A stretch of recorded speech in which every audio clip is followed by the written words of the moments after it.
Three different planes landing or taking off at O'Hare had tires blow out in just 1 week. Here to help make sense of what might be going on there, our travel editor, Peter Greenberg. Peter, good morning as always. And good morning, Dana. And, it's interesting because people might think these are just isolated incidents.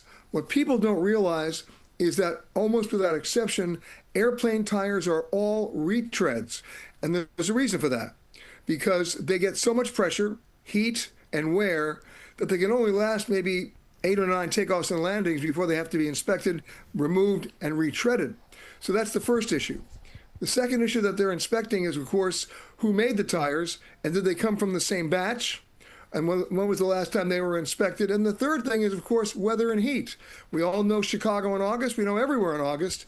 It's not exactly cool, and planes are full. So you have weight, heat, and, of course, pressure. And those three things can combine. The fact that it happened 3 planes on Chicago at the same time or within the same time period is quite unusual. However, there will be a reason for this, and it's going to go back to either the manufacturer or the inspection. Is this an issue, though, that people should be concerned about if they're flying right now, especially in these hot summer months?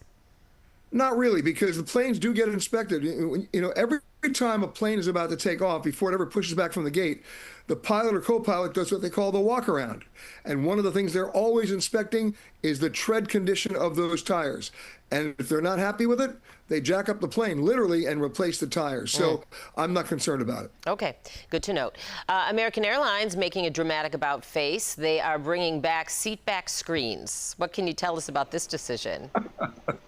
You know what? American Airlines has had some serious problems in terms of customer relations and their own profitability. They took out the customer screens before simply because they wanted to save weight. But guess what? On long-haul flights, they assumed everyone's going to have their own laptop watching all their Netflix and Amazon shows. Not the case.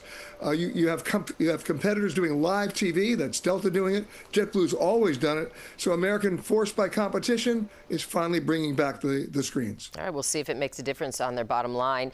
The carcass of Spriit Airlines keeps getting picked apart, if you will. Today, a judge is going to rule, I understand, on whether Google can buy a massive trove of the airline's data. What would this mean for previous passengers?